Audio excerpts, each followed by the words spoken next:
where a customer can go from unawareness to purchase in a matter of few clicks.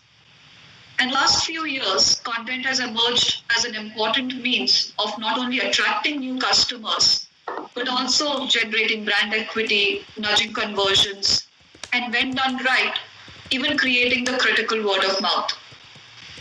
But as a person who spent about 15 years looking closely at the content marketing space, I believe the challenges and opportunities that lie in front of marketing leaders today make for a very interesting conversation. And to discuss these challenges and opportunities on the panel we have today, a wide mix of digital first and traditional brands with industries ranging from BFSI to FMCG to retail. We have Prachi with us, who's the CMO at Fashion at Big Bazaar. And her number one challenge today is to keep a watchful eye on brand affinity along with the traffic. We have Kaushal, who's the founder of T-Box. And the number one challenge he's working on today is how to meet the ever-growing demand that he's getting. And we have Sai, who's the CMO of Paisa Bazaar. And other than abundance of content, his number one challenge is to build more free traffic as they've cut down on the spends. Thank you so much for joining us for this panel discussion. And Prachi, I'd like to start with you. How is content helping you address your number one challenge of brand affinity and the traffic? Well, Garima, I'd like to take this from two perspectives. As in, what is the content driving? See, it can be a marketing destination or a sales destination, depending on what is it that I'm trying to achieve. I think we have worked together on content, and we know that it has led us to beautiful marketing destinations, and it has sometimes been answerable for sales ROI as well. So at this point of time, when I'm looking at such a dynamic situation as we are in today, I think the basis of actually content has been two-pronged. It cannot stay either or anymore. For us to be able to figure out that in such a space wherein customers are trading categories / products fast for brands, how I become relevant, I stay relevant as a brand. I make people definitely come back to me time and again. And B, of course, as I think one of the challenges that Sai has also put out is to be able to divert free traffic back. How we have operated at these times have definitely led us to a business model being changed. We are primarily a brick and mortar brand, and we have always been. Sorry, I think I lost you for a moment there. Yeah. I think we have been very active on the brick and mortar space. However, for us to be able to drive the traffic to a completely online space, that too in a matter of 10 to 14 days, had been a massive challenge for us. That again, the second point for us was to be able to pull this customer towards us and to be able to finally make a complete funnel achievement on that. So this was a challenge for us, definitely, and this is something that we have been actively and successfully working on at this point of time. Okay. Sai, the same question for you. How is content helping you get the free traffic? So, currently, this time, as I mentioned, the challenge is to get the free traffic back. And somewhere, what we strongly believe that when we increase our free traffic, it is directly correlated to commerce, which is the eventual ROI that we get. So since the beginning, we've been focused on building. We usually follow a 60-40 rule, which is the 60% of our traffic should be from free traffic and 40% is paid. But right now, the mix is pretty much 80. I would say 85-15. So 80% of the traffic is free traffic, and 15% is paid because digital paid marketing spend is slightly cut down. And I think it's I would say it's been a great it's been a boom for us, mainly because what we have done largely is we've realigned all the team towards clearly focusing on building our organic traffic, and at least especially for the later part of the business, which is Pesapada, what we've seen is because of the supply side not being very active, we are working on building on the demand side. While because the inquiries that are coming in, people are searching for loans. People are searching for how to get, say, a business loan or a credit card. So we're ensuring that as a team we kind of work really hard in the in-house team to build direct all these traffic, all these inquiries to our portal and provide them very easy solutions, easy answers to their queries with help of content. So that's where the key is, the talent and the focus is for the marketing team. So that once tomorrow, when the supply side opens up, we know that we want to push that needle of 60% free traffic to and consistently to keep it around 70 to 80%. So it's actually that will be our endeavor going forward. Okay.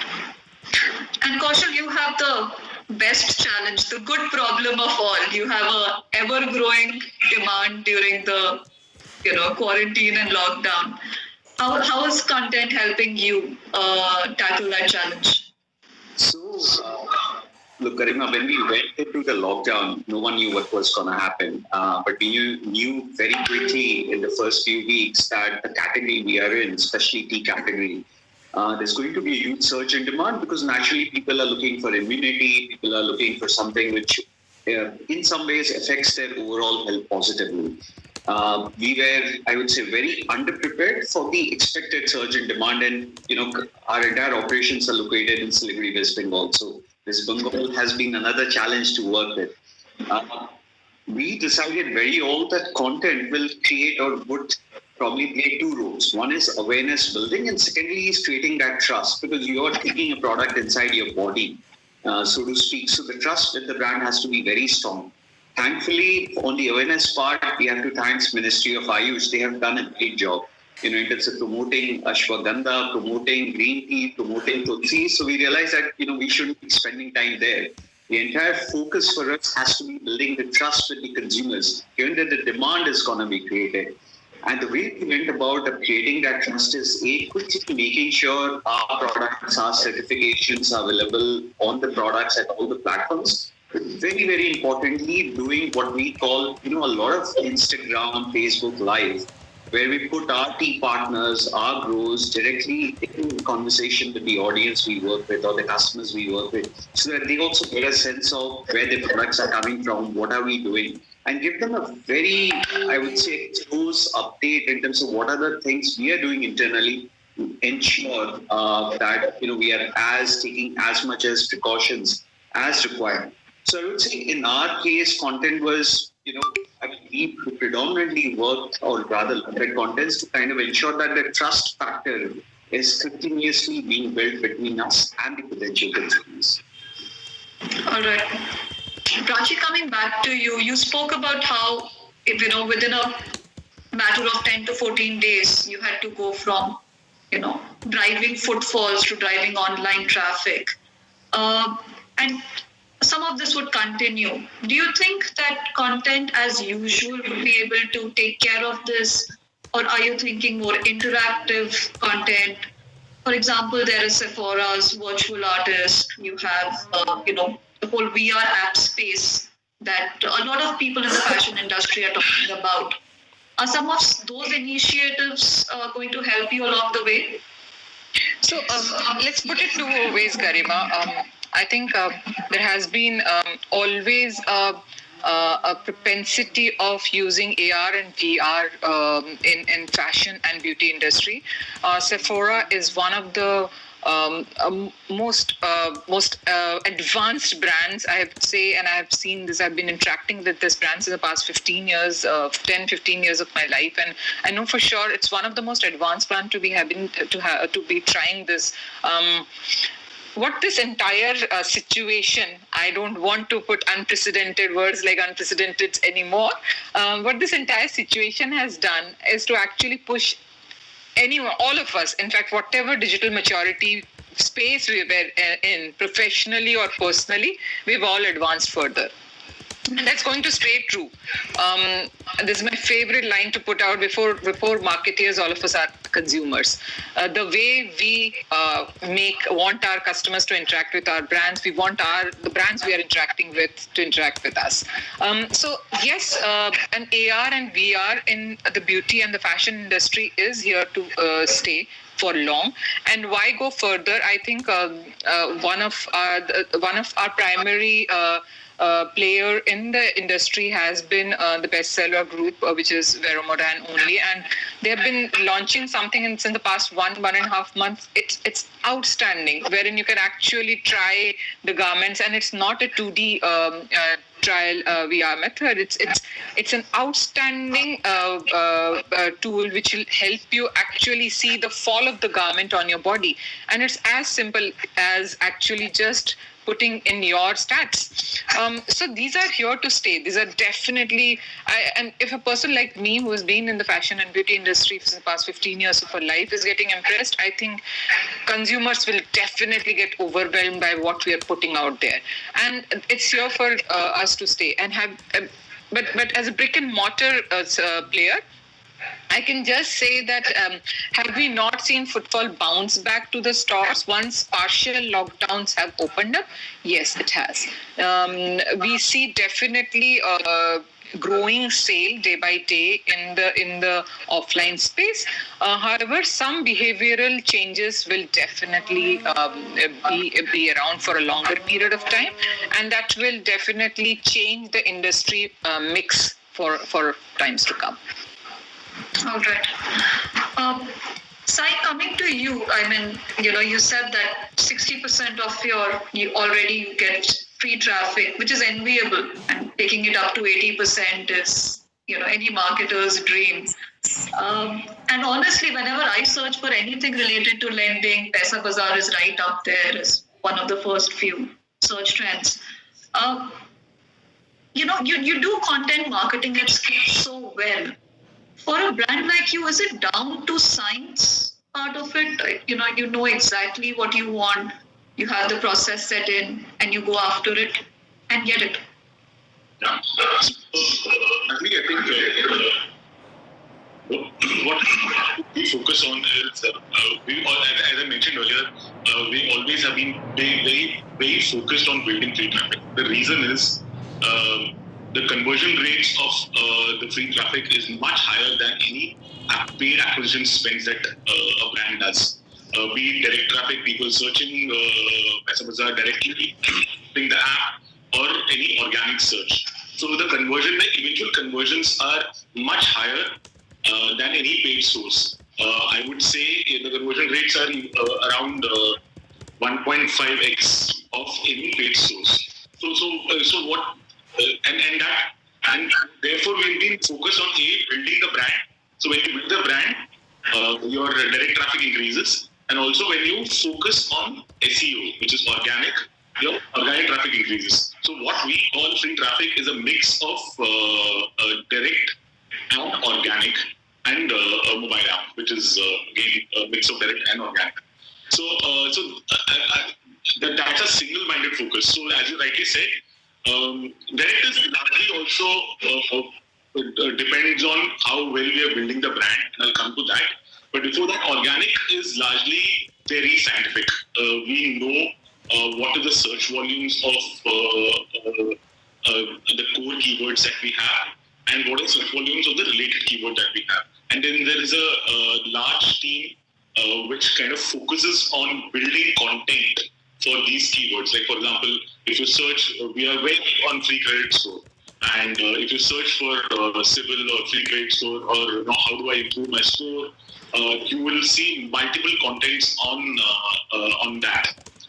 Not just written content, but also video content. So we'll do a lot of work on social so that we get the right social signals. So it's a very scientific way of, and it's linked to business. Like, that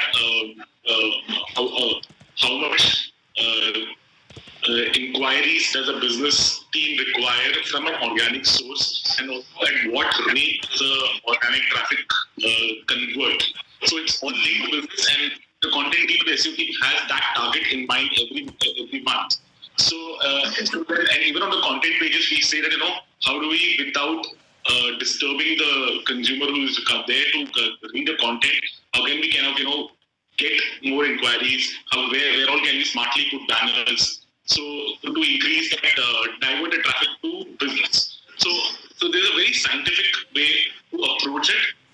As you rightly said, we know the targets, we know how we want to achieve it, and how much we want to grow it. Sorry. Yeah.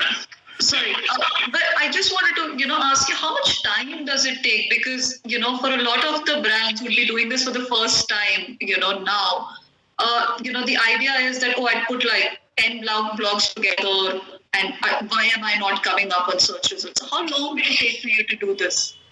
Look, traffic, I would say that, it's been, so this past 6 years we've been building traffic for Paisa Bazaar.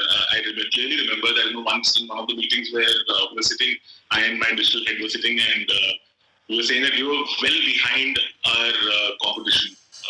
We were at ground zero, and competition was already at around 14-15 billion. This was easily 4-5 years back. But organic traffic will not build. It will not build in even 2 months, not even in 3 months. It takes consistent effort of years. And it is a consumer. In fact, a founder kind of really nicely puts it that if you put out good content, then you will automatically rank there. So it is a consistent effort. Putting one blog out there, expecting your organic traffic to increase will not happen at all. So it is a consistent effort, and if you link it to business over a period of time, it will help. Otherwise, what happens is usually you do experiments, you do a side content deal with someone and a blogger outreach for a mini campaign, and then expect results, and then you don't do it, follow it up with more campaigns, then it doesn't make sense at all. It is a consistent effort over a period of time. It's like building a brand. It's like building direct traffic. If you direct traffic, you have to build it over a period of time. Direct traffic is equal to building your brand. It's as simple as that. So you do it over a period of time. You don't do it one month or one campaign. So it's an effort, and there is no magic wand to increase. Great. Kaushal, coming to you, being a digital first brand, and I'll just link, an audience question to my question. Being a digital first brand, and maybe the only fully digital tea brand, how did you approach content while developing your brand? And I want to link to your audience question, which is, how can content convince consumers to try new products, especially when there is no retail presence? Because I'm sure you would have solved this problem while building your own company. So when we started, much like Sachin, at that point of time, playing very strongly on the SEO part. I would say in some ways luck played a big part. Our earlier brand used to be called Darjeeling Tea Express. And around that time, there's an Oscar-winning movie called Darjeeling Limited, which had just come out. So very smartly, we kind of made sure that we are almost trending everywhere where these guys are searching for those products. And that gave us an initial bump to get us maybe to level 2. But post that, we realized, again, brand building would be essential to our sustained continued growth. It's not just going to be content, because in our case, it's a product-led brand. And when you are, and our primary customers have been, and still now, it's predominantly international. So if we have to convince consumers outside India to be able to try our products, then the brand awareness has to be very strong. And that's where, like we discussed earlier, for us, content was PR. PR played probably the most important or pivotal role in terms of our growth journey. When we say PR, we have had the good fortune of getting, say, New York Times to literally do a full page on CNN International, Discovery, Fortune, Forbes. And that, when you're a brand, when you're covered by, say, publications such as NY Times, suddenly you are no more considered as, frivolous brand. You're pretty much established, your trust is there because, times would have covered you. And that in some ways has really helped us ensuring that and boost that we continued all of these efforts. To answer the audience questions in terms of specifically how to get consumers to try the product, I think it's very much the basics. You have to understand what the consumer fear points are. We were the first ones who were trying to sell teas online, and everyone laughed at us when we were doing that many years ago. They said that tea is something only buy once you taste the product, and there's no way you can taste the product, just by having it, looking at the, obviously online doesn't give you the opportunity to taste. But if you understand the buyer psychology, because that is looking for, especially a old buyer, is looking for detailed pictures, information, tasting notes, price points, certifications. As long as you can solve that, we had precedent. We had solved this, coffee had solved it, so why not tea? So in that sense, we were able to solve it. And thankfully, once consumer tried a product, it's all the quality of the product, the brand experience, which of course is coming. We, like Sai, have close to about 70-75% review. That word of mouth, thankfully, works very well in our favor. Okay. You spoke about, PR, and I like to refer to PR as the original influencers, when we didn't have micro influencers and macro influencers. But influencers are, a big part of earned as well as paid strategy now, content strategy, and nowhere are they bigger than in the fashion space. Is that, is influencer content as important today as it was? You feel, is it a little diluted, Raji, with so many paid campaigns that happen around it? So let's go back and see how a consumer is shopping. As I keep on coming back to it, let's see how a consumer shops today. Research, reviews, and peers. These are the first three spaces in which a consumer will start to look out for a product. And as Kaushal is mentioning already, that this is a space which starts the trigger, or I would say the first reach is this is the upper funnel of the any brand's touch point. This is where the consumer is showing an intent, any kind of intent to come near to the category you are operating in. Peers and reviews are a huge part of this entire space. When you are on the upper funnel, this is where they push you down to the lower part of the funnel, and that's how you actually come from a flirter to an actual intended consumer who can actually turn around and be an advocate for your brand at the end of the day. Let's look at how we are actually driving content. It's not all the time, as you rightly mentioned, it's a part of your free PR, it's a part of your paid strategy.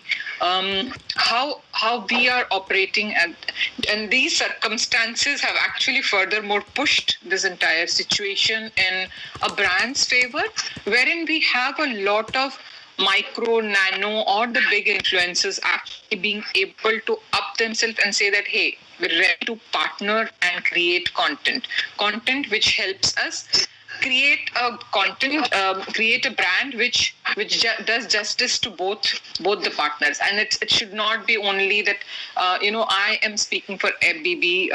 It should not come out like that. So a sponsored content does not look like 100% sponsored content now. This is what we have experienced firsthand. There is a lot of empathy. There is a lot of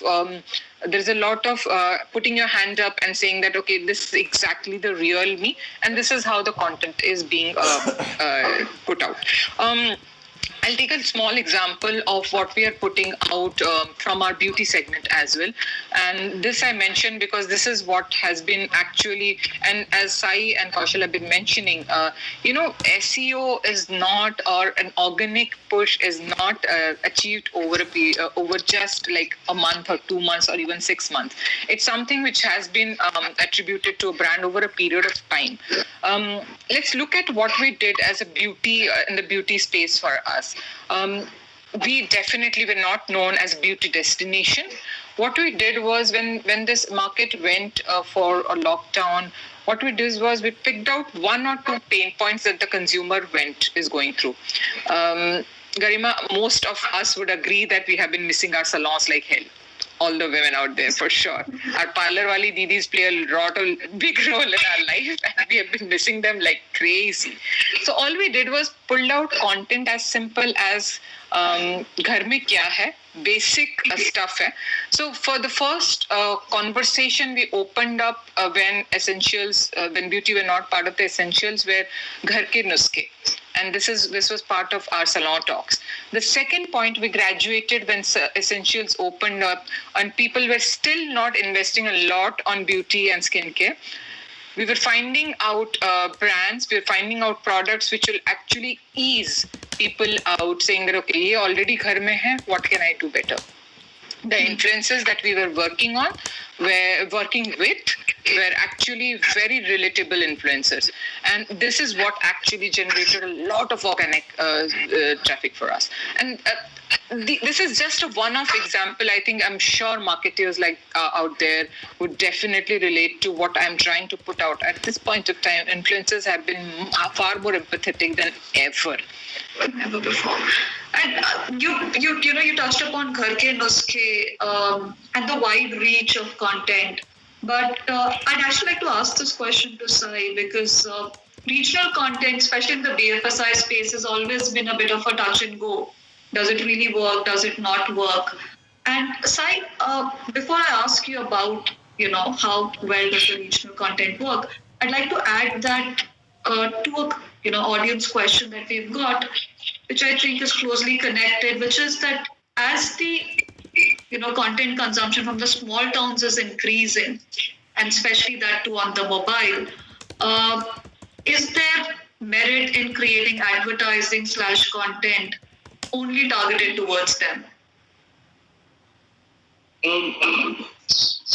So at this overall average has pretty much seen for a HSM audience, which kind of we are now trying to change. So our overall advertising and marketing and content strategy has been towards Hindi-speaking metros. So largely our content would be either in English or in Hindi. But as you rightly said that the content needs to go beyond. So we've already very recently launched at least one of the product lines, which is a free credit score in 4-5 languages. So it's now available in Marathi, Kannada, Telugu, and very soon in Tamil. So at least one product line, which is and it's a very mass product. So we recently launched that product in multiple languages and also the content for that. So and the reason is that content needs to be served locally to consumers as well, and it's super critical going forward. But create and the second part of the question being creating content for people who are consuming in small towns. I just feel that if you can't create specifically for a small town, but you need to create what we're successfully able to do is that create national level campaigns which cuts across our target audience, but at the same time also do regional campaigns, maybe in Tamil or Telugu or any other specific language. So you need to have a balance for that, but I didn't say which. Maybe it's very difficult to do a campaign for a tier 2 audience, but you do it. It's better to do a campaign which is national level, but also caters to the entire spectrum of the audience, and then also do a regional level in their language. That kind of content is what we would like. Okay. Prachi, I'd just like to come back to you for a second because there are multiple questions around fashion and apparel industry. So first question is that, do you motivate your audiences via content marketing to browse and purchase during the COVID times because everyone's staying home? Is it a tough thing to get them to buy more? See, the intention during this time has never been to make customer buy more. The intention during this time has to be, the focus is absolutely in what is it that you need and you can buy it from me. That's the voice that we have. That's the basic voice that we want to have. All of us are trying to save money. All of us are cash crunched. We are not a brand which is going out there and pushing, saying that, okay, you should buy a formal wear during this time. All we are saying is what you're doing right now is absolutely, most of us are in your tees and shorts. Whether we wear a formal shirt during our web call, we definitely have our shorts on. And if that's the truth, then please come and have a look at what FBB Online has to offer. And we definitely are targeting, driving the traffic to the online space. That's the first way to answer. The second point is, am I putting out content over there which is driving, which is influencing you to buy it? Yes, I am. At this point of time, we are in the middle of Onam in Kerala. If I don't speak up a local language and influence them to buy product, I'll definitely be losing out on local nuances. And as a brand, I definitely don't want to do it. So yes, I'm trying to influence you when you are considering opportunities to buy anything that has to do with the festival. So yes, the content has a two-pronged approach and it is being served as you want. Okay. Kaushal, this is a question that has come at least 4 times. How do you measure the ROI of content? And I think that's a perpetual question that everybody has whenever there is a panel of this sort. But for you specifically, being a digital first brand, how do you measure the ROI of content? Is it different for different platforms? So, it's very hard to give a straight answer because everything is linked. A consumer might see and come across our brand maybe, on our website, but might end up purchasing on Amazon surely out of convenience. And it's hard to track. I don't have the ability to track because Amazon won't give me that data from a cross-platform perspective. However, if you take a macro, you would see that over a period of time, whatever efforts you have put into content, does it create some sort of linear correlation to your growth? I think that's what we look at. And over the years, we definitely have seen much more and very strong positive correlation. Unfortunately, given that we are, we don't just sell on our platform, but so many other platforms, it's not as easy as doing a direct A-to-A transaction. But at the macro level, it works very well for us. Sai, getting users back, does content play a role there for you and your category? Absolutely. Users back, once users have come to my site, cross-sell plays a very, very important role for us. And cross-sell, and therefore the customer journey. So if a customer has come for a lending product, unsecured loan, at some point in time he might also be ready for a secured loan. So that's why content and engagement strategy becomes extremely important in the communication box that every organization has for a customer becomes extremely important. So content is the only way to kind of get a returning user back at the lowest cost possible, which is using your smart content, using your app notifications, using email communications, SMS, WhatsApp. So all of this channels and smartly using of content to get the returning consumer back is, and at the lowest cost, right? You don't have to spend the same amount of money that you got into the first place. So serving. So it's like map. The best way to do is map the entire journey of the consumer.